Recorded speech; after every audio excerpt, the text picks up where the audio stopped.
क्या है पिटीशन जो अभी जा रहा है? एक्चुअली वो पिटीशन नहीं है, वो है आदित्य ठाकरे ने जो इंटरवेंशन एप्लीकेशन फाइल किया है, उसका रिप्लाई एफिडेविट है सतीश सालियान जी का। अच्छा। ये उस दिन कोर्ट में उन्होंने अपने को कॉपी सर्व किया ऑफिशियली। करना चाहिए था पहले, तो उन्होंने ऑफिशियल सर्व किया कोर्ट के कहने पे।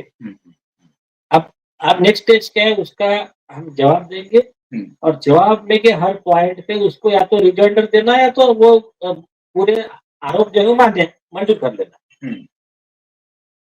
तो हमारा जो सतीश सालियान जी का जो रिप्लाई एफिडेविट आज जो गया है, उसमें स्पेसिफिक, बाकी तो छोड़ दीजिए, बाकी तो बहुत सारी चीजें हैं, तो छोड़ दीजिए।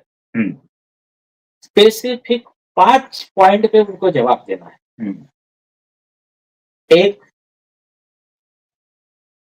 आपका मोबाइल टावर लोकेशन वहां पर था दिशा सालियान के फ्लैट के पास, क्राइम सीन के पास। ये बात जो नारकोटिक्स ब्यूरो के इन्वेस्टिगेशन में आई है, इसके ऊपर आपने आपके इंटरवेंशन में जवाब दिया नहीं, इसका मतलब आपको ये आरोप मंजूर है, नंबर 1। नंबर 2, आप मतलब आदित्य ठाकरे, डीनो मौर्य या चक्रवर्ती सब मिलकर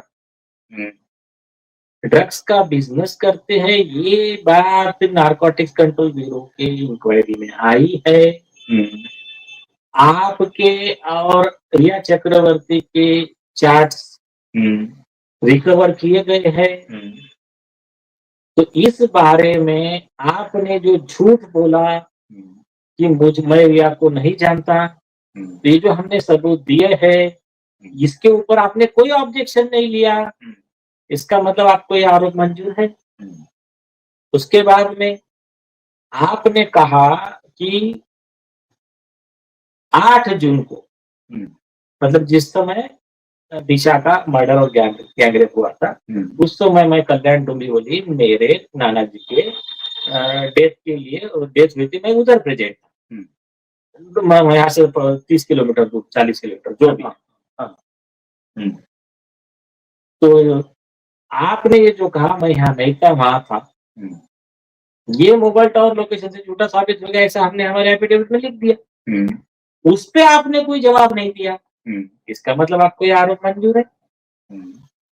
और उसके बाद में मतलब और बहुत सारे, हाँ, आपने लिखा आप एमएलए नहीं है, यह बात आपने इसलिए छुपाई क्योंकि आपको ये डर था कि ये मैटर एमपी एमएलए कोर्ट में चला जाएगा, इसलिए आपने झूठा एफिडेविट दिया, सुप्रीम कोर्ट कॉग्निजेंस ले लिया, सीबीआई, और आपने ये लिखा कि आपको सीबीआई ने क्लीन चिट दे दिया है।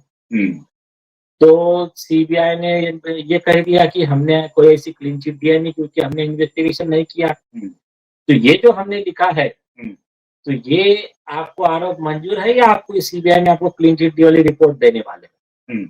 आपने कहा बिहार पुलिस ने क्लीन चिट दिया, और ये आपने झूठ कहा, तो या तो आप बिहार पुलिस की क्लीन चिट ला कर दिखाओ, नहीं तो फिर ये आपने झूठा एफिडेविट दिया, मंजूर मान लो। और उसके बाद में आपने कहा कि सुप्रीम कोर्ट ने कॉग्निजेंस दे दिया है, तो दिशा सालियान के पिता के गैंगरेप और मर्डर की कंप्लेंट पे सुप्रीम कोर्ट ने कौन सा कॉग्निजेंस लिया वो आप दिखाओ, नहीं तो आपने झूठा एफिडेविट दिया, उसके लिए आप जेल जाने को तैयार हो। तो ये मैं आपको शॉर्ट में बता, बहुत अच्छा डिटेल में है। आप उसको उनको रिप्लाई एफिडेविट जा रहा है, और लास्ट टाइम मैंने कोर्ट को पॉइंट आउट किया था, मैंने कहा साहब हम रिप्लाई एफिडेविट तुरंत भेज रहे हैं, इनको रिजाइंडर देना है इसको कि इनका कहना सही, हमारा कहना सही है, गलत है ये मुद्दे, फिर उनको रिप्लाई करना है। हाँ, आपके रिप्लाई एफिडेविट पर उनको रिप्लाई, उसको बोलते हैं रिजाइंडर। हाँ, तो ये मैंडेटरी हो जाएगा, हाँ, उसका लॉ है। तो ये सारी फॉर्मेलिटी अगले डेट के पहले कंप्लीट होनी चाहिए, मैंने कोर्ट में क्लियर बोला 16 जुलाई के पहले। तो इसलिए तो हम एडवांस में देते रहे ना उनको, तो एडवांस में तो बहुत बहुत ज्यादा टाइम दे रहे हैं। इसका मतलब है कि 16 जुलाई के पहले उनको रिजवाइंडर करना ही पड़ेगा। अब उसका सुप्रीम कोर्ट का क्लियर जजमेंट है, और ये बेसिक लॉ ऑफ प्लीडिंग है। हमारे पॉइंट का पैरा वाइज काउंटर नहीं दिया, इसका मतलब इनको ये सारे आरोप मंजूर है, और ये इटसेल्फ इज ए प्रूफ बाकी तो कुछ बोलने की जरूरत ही नहीं।